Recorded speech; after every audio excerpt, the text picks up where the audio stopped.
Up next is Nashida Cuttle. Can we give a please?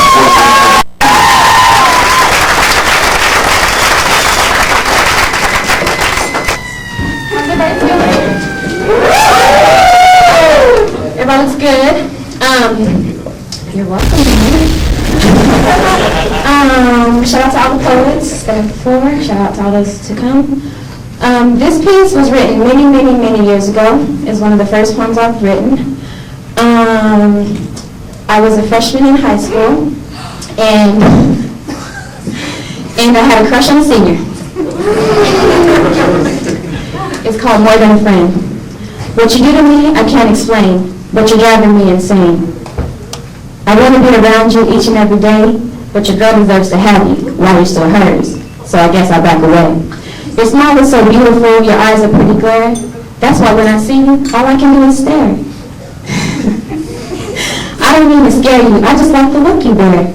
I never knew someone as fine as you, so just being my friend is like a dream come true. Whenever I think of you or when your name gets brought up, something suddenly comes over me where, like, a feeling of being weak, where I stutter before I can speak. Every time I try to dodge you to see if I can stay away for a day, something continues to nudge me and brings me back your way. There's more I'd like to say, but for now I'll leave it blank. So if after this year we never see each other again, remember Nashida would have loved to be your wife, lover, or just a good friend. Wow, Isaac, that's so sweet, man. The French International himself, a.k.a. Jimmy. Can we please give it up for Jimmy? Mother called today or yesterday, I'm not sure. Have you found your soulmate? She surely asked. We both laughed. You know me so well, I answered back, and we both laughed yet again.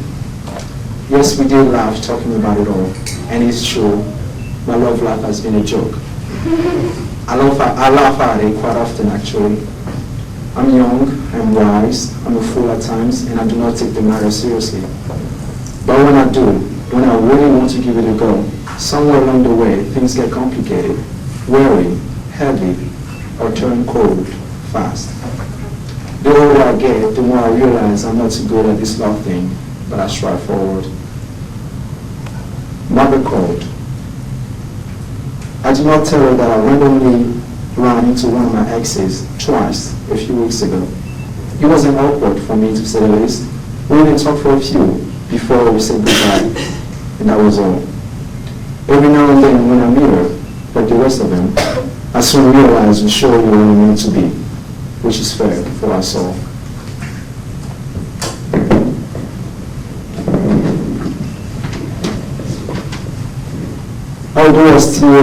Although I believe that the past still haunts me, the memory of flames, past romances, heartbreaks, long distance affairs, laid down from apart, have led me into this beautiful mess. But I've learned my lessons. I've been known for the pain of it all. I've learned to let go and move on. Surely the past shouldn't haunt me then. Surely the past should teach me lessons I hope not to forget. Therefore I strive forward. Mother called. I told her, do you remember the girl I was seeing a few months back?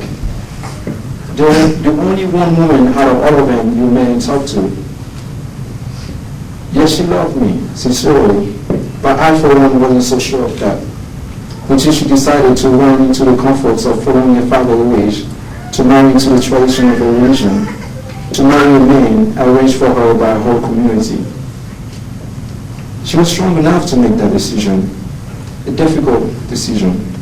I give her that. Still, I asked myself, was her love for me strong enough to say no? Say no and run back into my open arms? But she did not. There goes my proof that the law clearly wasn't there. But then again, who knows? There too I decided to let go. Maybe when we meet again, we both realize that the two of us weren't meant to be either, which is fair to us all. There too I believe the future haunts me.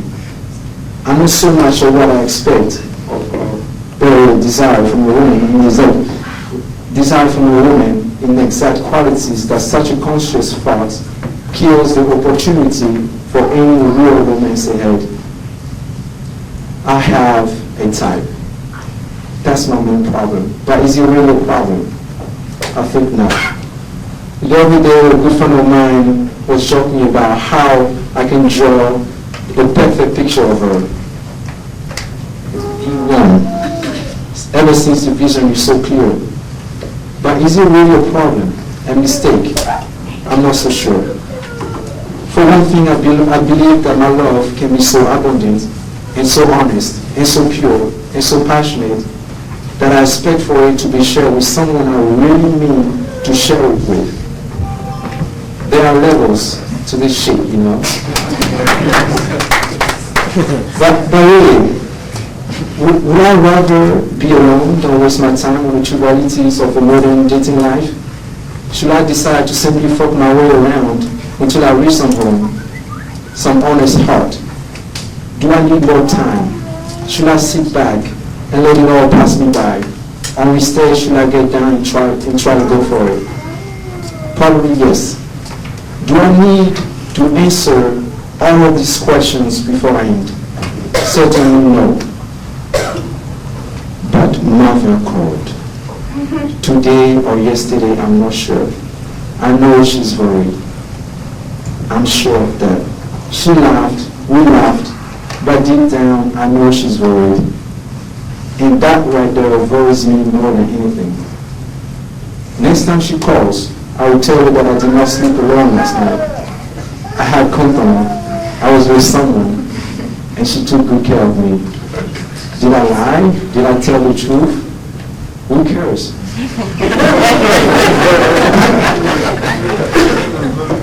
A wise man once said, a morning of awkwardness is better than a night of loneliness.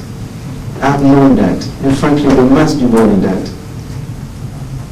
Mother called, and I told her that. I also told her that I met someone real, someone I feel I've known for years, but never really have gotten the chance to meet.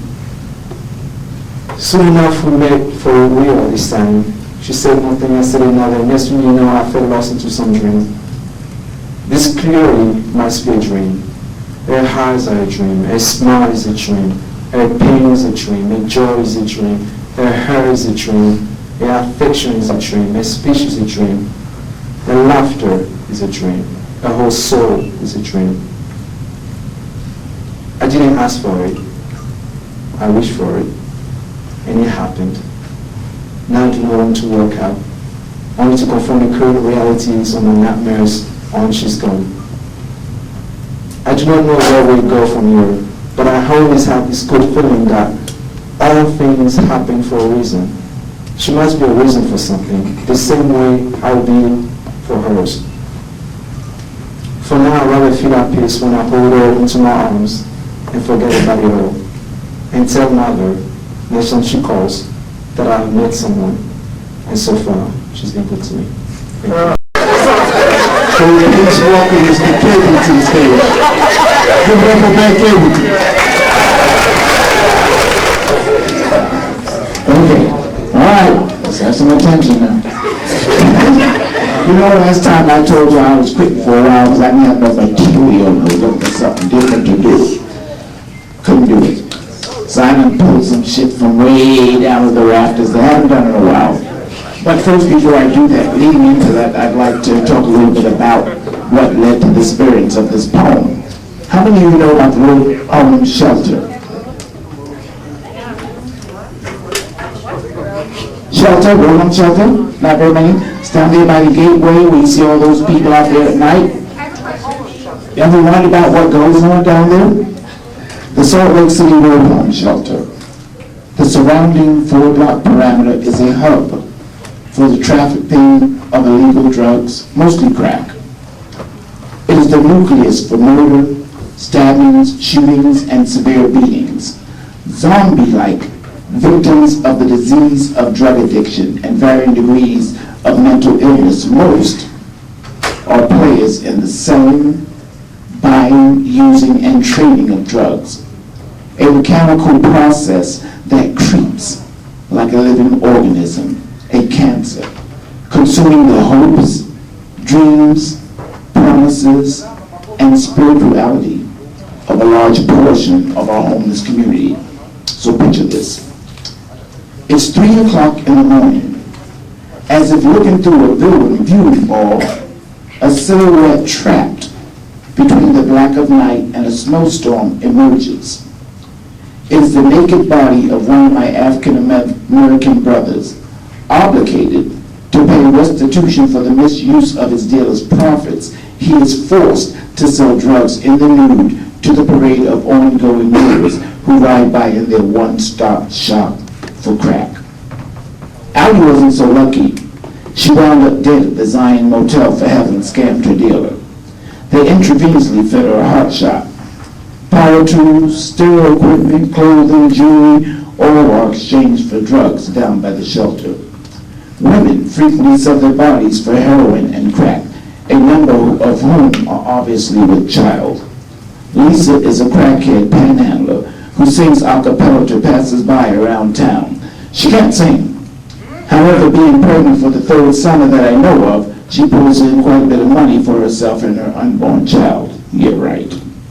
Yolanda, Fifi, Coco, all are resourceful addicts who buy cocaine, break it down, and resell it to feed their unborn children. Laura, Carla, and Christine are just plain old crack whores. They've been pregnant since I've known them, and they'll do anybody for anything. Then there were my friends Denise and Carlos, who sold their unborn child for a used Cadillac and $2,000. Last but not least of the whores is Lena, who just had her 5th child and has found God. So where did I fit in this picture? Well, I was the cracksy cab. I took people from point A to point B to satisfy my habit. So it was darker still, and my legions were many. My journey now took on a life of its own as my experience had become a nemesis. The forces were great, and my struggle was grand as I failed to honor myself. I, who had nothing but the grace, therefore when I would rather fling myself into the great cactus. So the Bible says that by release we are saved, and by them we are doomed. And I know that everything I am and have become is partially based on how I've been groomed. But I have been given a chance to take a stand for what I believe is true. So it's going to be black or white, hold the stripes, I choose my beliefs anew. American I am, land of the free, home of the brave, so it's my will I shall not give up my power to the grave. This drug whipped me, cracked me, whipped me, and shacked me as I was her little slave. But I told her, remember this, in all of your bliss, it was of my own volition I gave. I made that choice. I built that dam, so my waters no more run free. But yea, as I walk through the valley of the shadow of death, I still be that I be. I cast not my pearls before the swine. I just chose to wallow in the muck and got stuck in the mire. But I'm a demon, and I write my pen because it is not easy. It is not breezy. Hear me roar. Follow me not along the rock, not from the outside, but from the core. This drug whips me, racks me, rocks me, and stacks me. She is a warehouse of lust and war. But yea, as I come this far, I know I hold the power of that full cup that continually pours. So I woke up. I woke up one morning, tired of moaning, trying to find some reason for my rhyme, but I'm a silly motherfucker, a stupid cocksucker, because so many of my people are doing crime. Now, I know this solution is not the profusion for this confusion within my soul, but forgive me, God, for I have sinned, and I've grown so cold, so cold, so cold. So I raise that sail, and I take on this sort of veil as I travel into this dark world that I call blue. It is a place of the streets, abomination, waste, the dry bones that suck over me and you. They suckling seas, and I start the roof for the keys, but the bell tolls, and that new world starts to unfold. I can't find the keys. I can't find the keys that I desperately need in the pursuit of reclaiming my soul. It is an ethereal place where time has no pace. There is no out, there is no in. I'm caught up in a vacuum, being devoured and consumed by the parasite that flowered from within. And I reach to get even higher. But my overdoses of prior are confirmation to my weakness to win. But oh, thank God, the water and fire have overcome my desire to go beyond the places that I've already been. Oh, we have two more artists. One was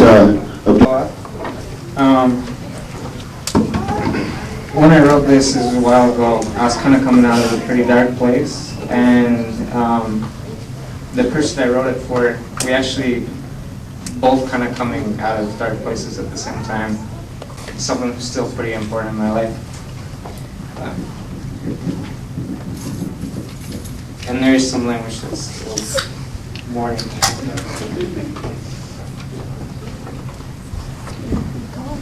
Motherfucker go off on me about shit he done, think that I'm fucking straight edge, don't know nothing, not nothing shit about where I come from. He be working a rep, trying, not realizing the shit part of me, not realizing that shit part of me don't give two fucks that it be dying.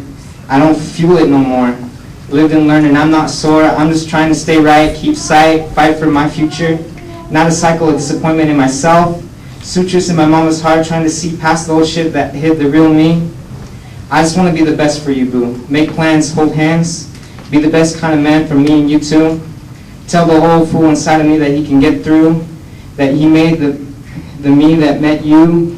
That I just need to hold on to the cues that be telling me to take care of me so that I can be there for you.